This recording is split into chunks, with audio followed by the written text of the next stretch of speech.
आप सुन रहे हैं दस्तक रेडियो पर सुबह 11 बजे का न्यूज बुलेटिन। आइए सुनते हैं आज के मुख्य समाचार। केदारनाथ धाम व हेमकुंड साहिब के लिए रोपवे को मिली मंजूरी। मिनटों में तय होगा घंटों का सफर। 6,811 करोड़ रुपए आएगी लागत। श्रद्धालुओं की यात्रा को सुगम बनाने के लिए केंद्र सरकार ने केदारनाथ धाम और हेमकुंड साहिब के लिए रोपवे निर्माण को मंजूरी दे दी है। इन परियोजनाओं पर 6,811 करोड़ रुपए की लागत आएगी। प्रधानमंत्री नरेंद्र मोदी की अध्यक्षता में बुधवार को आर्थिक मामलों की कैबिनेट समिति ने इन योजनाओं पर मोहर लगाई है। सूचना एवं प्रसारण मंत्री अश्विनी वैष्णव ने बताया कि सोनप्रयाग से केदारनाथ तक 12.9 किलोमीटर रोपवे परियोजना के निर्माण को मंजूरी दे दी गई है। हरियाणा में गरीबों को मिलने वाली सुविधाएं पाने के लिए 6,000 जोड़ों ने लिया फर्जी तलाक। गरीबी रेखा से नीचे के परिवारों को मिलने वाली सुविधाएं लेने के लिए हरियाणा में बड़े पैमाने पर फर्जीवाड़े का खुलासा हुआ है। राज्य सरकार की ओर से लागू परिवार पहचान पत्र पीपीपी में छेड़छाड़ कर बीपीएल श्रेणी के लिए तय वार्षिक आय 1.80 लाख रुपए से कम दिखाई जा रही है। फर्जीवाड़े को अंजाम देने वालों के खिलाफ झज्जर पुलिस ने न्यायिक मजिस्ट्रेट प्रथम श्रेणी की कोर्ट में चालान पेश किया। इसके अनुसार करीब 6,000 जोड़ों ने तलाक के फर्जी कागजात लगाकर पीपीपी में परिवार विभाजित करा लिया। इससे उनकी आय गरीबी रेखा के लिए निर्धारित सीमा से कम हो गई। भारत पर 2 अप्रैल से 100% तक जवाबी शुल्क लगाएगा अमेरिका। डोनाल्ड ट्रंप का बड़ा बयान। ट्रंप ने कहा कि यूरोपीय संघ, चीन, ब्राजील, भारत, मेक्सिको और कनाडा, क्या आपने इनके बारे में सुना है? ये हम पर बहुत अधिक शुल्क लगाते हैं। इनके अलावा भी कई देश हमारी ओर से लगाए जाने वाले कर के मुकाबले हमसे बहुत अधिक शुल्क वसूलते हैं। ये बहुत ही अनुचित है। भारत हमसे 100% से अधिक ऑटो टैरिफ वसूलता है। हमारे उत्पादों पर चीन का औसत हम टैरिफ हमारी ओर से वसूले जाने वाले शुल्क से 2 गुना और दक्षिण कोरिया का औसत टैरिफ 4 गुना अधिक है। यह व्यवस्था अमेरिका के लिए उचित नहीं है। 2 अप्रैल से अमेरिका भी जवाबी शुल्क लगाएगा। वो हमसे जो भी शुल्क वसूलेंगे हम भी उनसे उतना ही शुल्क वसूल करेंगे।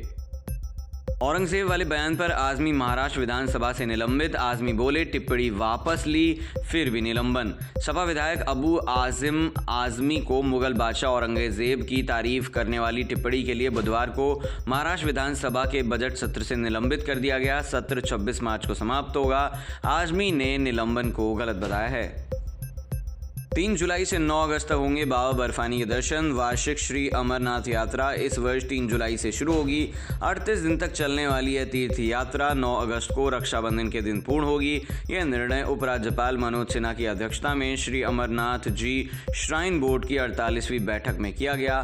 3,880 मीटर की ऊंचाई पर स्थित इस विश्व प्रसिद्ध तीर्थ स्थल के लिए यात्रा दोनों मार्गों अनंतनाग जिले के पहलगाम और गांदरबल जिले के बालटाल से शुरू होगी।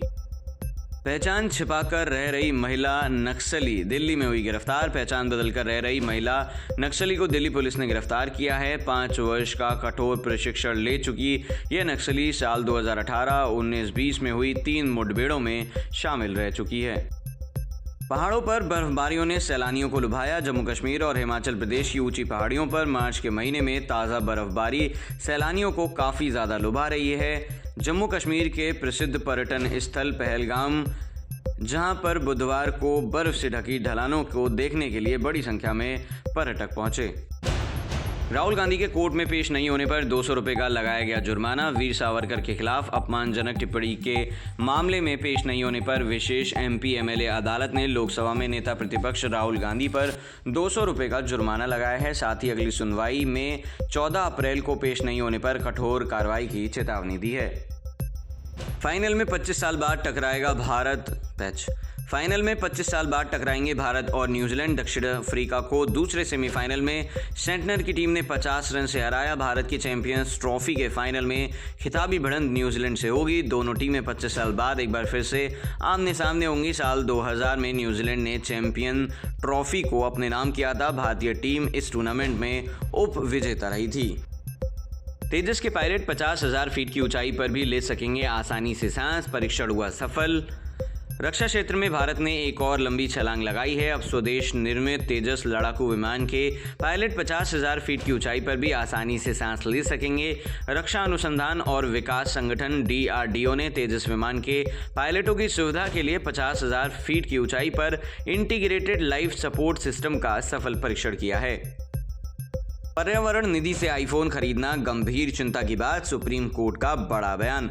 सुप्रीम कोर्ट ने उत्तराखंड सरकार की ओर से प्रतिपूरक वन रोपण निधि प्रबंधन एवं योजना प्राधिकरण निधि से आईफोन और अन्य सामान खरीदने पर गंभीर चिंता जताई है। शीर्ष अदालत ने कैंपा निधि के कथित दुरुपयोग पर राज्य के मुख्य सचिव को तलब किया है। पेपर लीक के बाद अब रेलवे भर्ती बोर्ड सभी पदोन्नति परीक्षा कराएगा ऑनलाइन। सुनते रहिए दस्तक टाइम्स पर न्यूज बुलेटिन सुबह 11 और शाम 5 बजे।